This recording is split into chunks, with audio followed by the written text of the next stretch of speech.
Next question है, नवलोक सेवा प्रतिमान विश्वास नहीं करता। किस बात पर विश्वास नहीं करता है? नवलोक सेवा न्यू पब्लिक सर्विस मॉडल है ये, है ना। आम व्यक्तियों की सेवाओं को बाजार से जोड़ने में, जनहित तथा नागरिक सेवाओं में, लोगों के महत्व तथा मूल्य में, रणनीतियों के लोकतांत्रिकरण में। तो किस पर विश्वास नहीं करेगा? तो पहला जो है, आम व्यक्तियों की सेवाओं को बाजार से जोड़ने में, इस पर विश्वास नहीं करेगा नवलोक सेवा प्रतिमान। नेक्स्ट है, निम्नलिखित में से कौन सा तरीका मीडिया द्वारा नीति निर्माण को प्रभावित नहीं करता है? मीडिया द्वारा नीति निर्माण, सरकारी कर्मचारियों की जवाबदेहिता पर ध्यान केंद्रित करना, राजनीति में भाग लेना, दृष्टिकोण का विरोध करने के लिए मंच तैयार करना, मुद्दों पर ध्यान केंद्रित करना। तो इसमें हमें साफ दिख ही रहा है कि सेकंड वाला जो है, राजनीति में भाग लेना, ये मीडिया द्वारा अपनाया जाने वाला तरीका नहीं है। मीडिया राजनीति में भाग नहीं लेता है, बाकी तीनों करता है काम। नेक्स्ट है, भारत में नवीन उदारीकृत आर्थिक नीति की घोषणा कब की गई थी? तो इसका आंसर होगा 1991 में की गई थी। जो पॉलिसी है ये आई थी। नेक्स्ट है, समन्वय के संदर्भ में कौन सा पारिभाषिक युग्म सही नहीं है? समन्वय यानी कि कोऑर्डिनेशन के लिए किसने सही हमें मैच करना है? सैकलर हर्टसन ने कार्य के विभिन्न भागों के मध्य अंतः संबंध को बताया। जेडी मुने ने समूह प्रयासों का एक क्रम में व्यवस्थीकरण किया। चार्ल्स ब्रथ ने कई भागों के मध्य एकीकरण को बताया। एल.डी. वाइट ने सरकारी नीतियों की प्रक्रिया को बताया। तो इसमें जो फोर्थ है वो गलत है, बाकी तीनों सही है। नेक्स्ट है, निम्नलिखित में से कौन फाउंडेशन ऑफ बिहेवियर रिसर्च नामक पुस्तक के लेखक हैं? तो फाउंडेशन ऑफ बिहेवियर रिसर्च, इस पुस्तक के लेखक थे कर्लिंगर, F.A. कर्लिंगर, पहला इसका सही हो जाएगा। निम्नलिखित में से कौन सा एक प्राथमिक समंक संग्रहण का स्रोत नहीं है? प्राइमरी डेटा कलेक्शन का सोर्स नहीं है। साक्षात्कार, प्रश्नावली, अनुसूची, शोध पत्रिका। तो हम जानते हैं जो डायरेक्ट कलेक्शन होता है वो ही प्राइमरी होता है, तो जो शोध पत्रिका है वो सेकेंडरी हो जाएगा। शोध पत्रिका इसका आंसर होगा। नेक्स्ट है, निम्नलिखित में से कौन सा एक कथन परिकल्पना के बारे में सही नहीं है? परिकल्पना शोध का अंतिम लक्ष्य है। यह तथ्यों के बीच कारणात्मक संबंध दर्शाता है। यह शोधकर्ता के लिए एक मार्गदर्शन है। यह शोध के आरंभिक स्तर का अनुमान है। तो जो पहला ही था वही गलत था। अंतिम लक्ष्य थोड़ी ना होती है, वो तो शुरू में बनाई जाती है परिकल्पना। तो पहला गलत हो गया। नेक्स्ट, 1992 में प्रकाशित पुस्तक री इन्वेंटिंग गवर्नमेंट के लेखक कौन थे? री इन्वेंटिंग गवर्नमेंट, हम जानते हैं इसके लेखक थे ऑसबर्न गैबलर, री इन्वेंटिंग गवर्नमेंट के। नेक्स्ट है, नीति एवं प्रशासन राजनीति जुड़वा बच्चों की तरह है जो एक दूसरे से पृथक नहीं किए जा सकते। ये कथन किसने दिया था नीति और प्रशासन के लिए? तो ये कथन दिया था ऑडेगार्ड ने, पीटर ऑडेगार्ड। नेक्स्ट है, एक अच्छी सरकार लघुत्तम सरकार है। ये कथन किसका था? एक अच्छी सरकार लघुत्तम सरकार है, ये कथन था निस्कनैन का। फोर्थ इसका सही आंसर होगा। निम्नलिखित में से किस एक देश ने क्रियात्मक शोध एक्शन रिसर्च की सबसे पहले शुरुआत की थी? एक्शन रिसर्च की सबसे पहले शुरुआत कहाँ हुई है? अमेरिका में। नेक्स्ट है, अमेरिकी प्रशासन के संदर्भ में निम्नलिखित में से कौन सा एक सुमेलित नहीं है?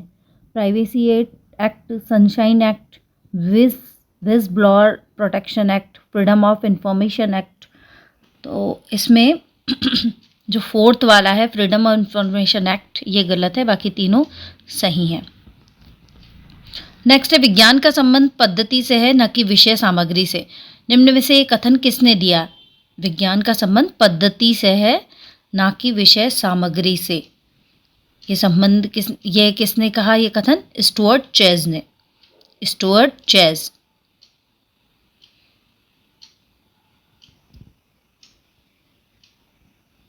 नेक्स्ट है, निम्नलिखित में से विकास प्रशासन के क्षेत्र में किसका महत्वपूर्ण योगदान रहा?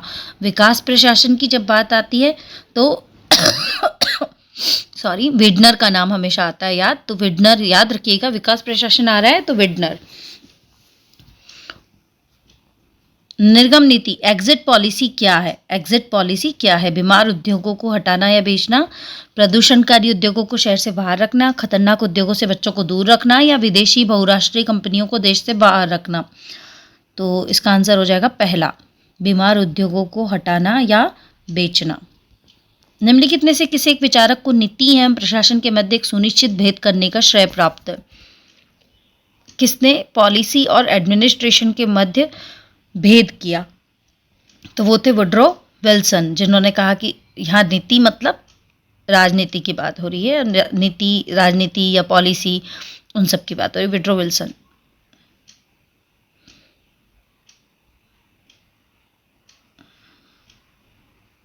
नेक्स्ट है, निम्नलिखित में से किसने ये व्यक्तित्व दिया है कि किसी वैज्ञानिक के लिए नकारात्मक परिणाम उतना ही महत्वपूर्ण है जितना कि सकारात्मक परिणाम?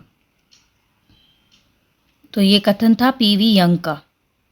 किसी भी वैज्ञानिक के लिए नकारात्मक परिणाम उतना ही महत्वपूर्ण है जितना कि सकारात्मक परिणाम। नेक्स्ट है, निम्नलिखित में से कौन सी एक नवीन लोक प्रशासन की विशेषता नहीं है? एनपीए, प्रासंगिकता, मूल्य, सामाजिक समता या परिवर्तन जड़ता। तो हम जानते हैं ये तीन ऊपर वाले हैं, लास्ट वाला परिवर्तन जड़ता एनपीए की विशेषता में नहीं आता है। नेक्स्ट है, निम्नलिखित में से कौन सा एक भारत में अर्ध न्यायिक निकाय नहीं? अर्ध न्यायिक निकाय है ना, क्वाजी जुडिशियल बॉडी। केंद्रीय प्रशासनिक अधिकरण, राज्य सिविल सेवा अपीलीय अधिकरण, आयकर अपीलीय अधिकरण या जिला और सत्र न्यायालय। तो बाकी तीनों जो हैं वो हैं जिला और सत्र न्यायालय, तो डायरेक्ट अर्ध में नहीं आएगा, तो जिला और सत्र न्यायालय इसका आंसर होगा। नेक्स्ट है, निम्नलिखित उपागम में से कौन सा एक व्यवस्था तंत्र और उसके परिवेश के मध्य संबंधों के अध्ययन से संबंधित है? सिस्टम अप्रोच की बात किस में की जाती है? सिस्टम अप्रोच की बात की जाती है पारिस्थितिकी उपागम। सेकंड इसका सही आंसर होगा। तुलनात्मक लोक प्रशासन में सूचना ऊर्जा प्रतिमान प्रतिपादित किया गया।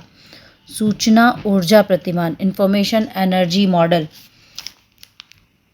जॉन टी डॉर्सी द्वारा। जॉन टी डॉर्सी, सूचना ऊर्जा प्रतिमान।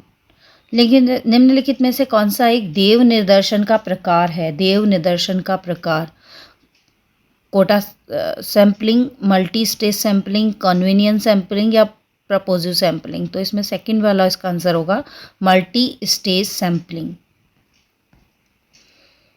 नेक्स्ट है, निम्न में से किसी एक सिद्धांत का यह मानना है कि मनुष्यों में महत्वाकांक्षा का अभाव होता है तथा वे परिवर्तन प्रतिरोधी होते हैं। परिवर्तन प्रतिरोधी होते हैं, ये एक्स सिद्धांत है ना, थ्योरी एक्स जो है मैग्रेगर की, उसमें ये बताया गया, हम उसको डिटेल में पढ़ेंगे। नेक्स्ट है, सिद्धांत वाई नेतृत्व शैली से संबंधित निम्नलिखित कथनों में से कौन सा एक सही नहीं होगा? ये बेहतर मनोवृत्ति और मनोबल को प्रोत्साहित करता है, यह प्रशासन में केंद्रीकरण को निरुत्साहित करता है, यह भागीदारी नेतृत्व उत्तरदायित्व को हतोत्साहित करता है, यह अधीनस्थों को स्वनियंत्रण के लिए आमंत्रित करता है। अब जो तीसरी लाइन है वो हतोत्साहित क्यों करेगा? अगर मोटिवेशन की बात हो रही है तो, नेतृत्व की बात हो रही है तो तीसरा वाला गलत हो जाएगा। नियंत्रण एवं संप्रेषण के विज्ञान को क्या कहते हैं? नियंत्रण, कम्युनिकेशन और कंट्रोल के विज्ञान को क्या कहते हैं? साइबरनेटिक्स कहते हैं। Science of control and communication, cybernetics. Next है, निम्नलिखित व्यक्तियों पर विचार कीजिए। सामान्य न्यायालयों की तुलना में प्रशासनिक न्याय निर्णय अधिक सुविधाजनक और सुलभ है। प्रशासनिक न्यायालयों की प्रक्रियाओं में एक रूपता देखने को मिलती है। इनमें से कौन सा सही है, कौन सा गलत है, हमें बताना है। तो जो केवल एक नंबर है वो सही है, प्रक्रियाओं में एक रूपता देखने को नहीं मिलती है। नेक्स्ट है, निम्नलिखित में से किसने विधि के शासन के सिद्धांत को विकसित किया है? विधि का शासन का नाम आती है, किसका नाम आता है? डाइसी का नाम, डाइसी इसका आंसर होगा। निम्नलिखित में से किसने संगठन में कर्मचारियों की बेहतर प्रभावकता हेतु टी समूह प्रशिक्षण का सुझाव दिया? टी समूह प्रशिक्षण क्रिस आर्गरिस ने दिया है। नेक्स्ट, हर्जबर्ग के अनुसार अभिप्रेरक कारकों में सम्मिलित है। अभिप्रेरक है ना, मोटिवेटिंग फैक्टर्स कौन से होते हैं? वेतन, सुरक्षा, मान्यता, उपलब्धि। तो हर्जेबर्ग ने जो मोटिवेटिंग फैक्टर बताए हैं नेता और उपलब्धि, क्योंकि वेतन और जो सुरक्षा है, वेतन और सुरक्षा जो है, वेतन और सुरक्षा हाइजीन फैक्टर है, वो नहीं होंगे तो कोई काम नहीं कर सकता, ऐसा हर्जेबर्ग का कहना था। लेकिन जो मान्यता और उपलब्धि हैं वो इंसान को मोटिवेट करते हैं आगे बढ़ने के लिए। तो मोटिवेटिंग फैक्टर मान्यता और उपलब्धि सी और डी होगा।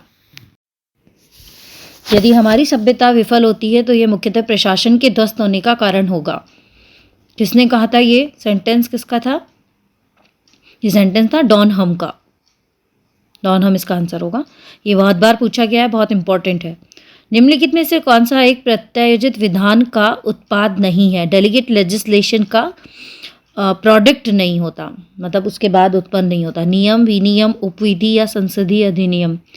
तो संसदीय अधिनियम जो है वो हो ही नहीं सकते, बाकी तीनों होंगे। रूल्स, रेगुलेशन और बाय लॉ बनते हैं, लेकिन कभी भी पार्लियामेंट्री एक्ट थोड़ी ना बनेगा डेलीगेट लेजिस्लेशन से। लोक प्रशासन एक पृथक विषय के रूप में सर्वप्रथम किस देश में प्रारंभ हुआ? तो एक स्वतंत्र विषय के रूप में लोक प्रशासन अमेरिका में शुरू हुआ था, कई बार हम पढ़ चुके हैं। लोक प्रशासन की प्रकृति के संदर्भ में निम्नलिखित में से कौन सा एक कथन सही नहीं है? प्रकृति के लिए, नेचर के लिए। एक विज्ञान है, एक कला है, विज्ञान नहीं बन सकता, एक सामाजिक विज्ञान है। तो सिंपल सी बात है, इसमें चौथा नंबर जो सही होगा एक सोशल साइंस है। नेक्स्ट, जनसाधारण की भाषा में लोक प्रशासन से अभिप्राय उन क्रियाओं से है जो केंद्र, राज्य तथा स्थानीय सरकारों की कार्यपालिका शाखाओं द्वारा संपादित की जाती हैं। ये परिभाषा किसने दी थी?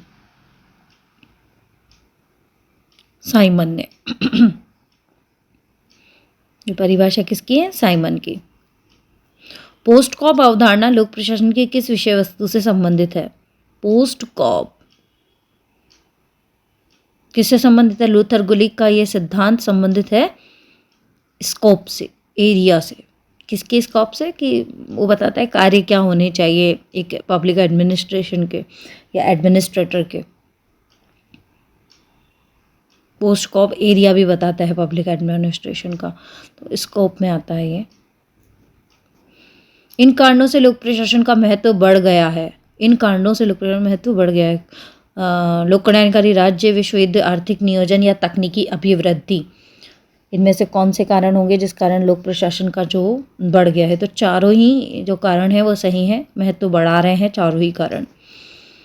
लोक प्रशासन के एक विषय के रूप में पहचान का संकट काल कौन सा रहा? पहचान का संकट काल कौन सा था? जो तीसरा काल था सिद्धांतों के बाद जो आया, तो इसमें तीसरा नंबर पे ही तीसरा काल है, 48 से 70 वाला। ये चुनौतियों वाला काल था लोक प्रशासन के लिए। एक क्वेश्चन यहाँ से जरूर आता है हमेशा। देन लोक प्रशासन इस संदर्भ में निजी प्रशासन से भिन्न नहीं है।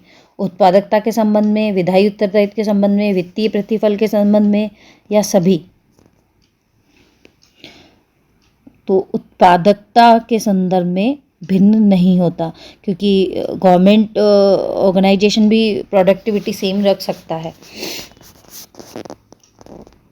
नेक्स्ट जो क्वेश्चन है ये अंतर वाला, ये स्किप कर दिया था आरपीएससी ने, तो इसलिए हम इस पर अभी नहीं जाएंगे, हम भी स्किप कर देंगे। नेक्स्ट है निम्नलिखित में से किसे लोक प्रशासन विषय की प्रथम पाठ्यपुस्तक के रूप में मान्यता दी गई? आप सभी जानते हैं एल.डी. वाइट की जो बुक थी उसे मान्यता दी गई थी। Introduction to the study of public administration पहली टेक्स्ट बुक मानी जाती है।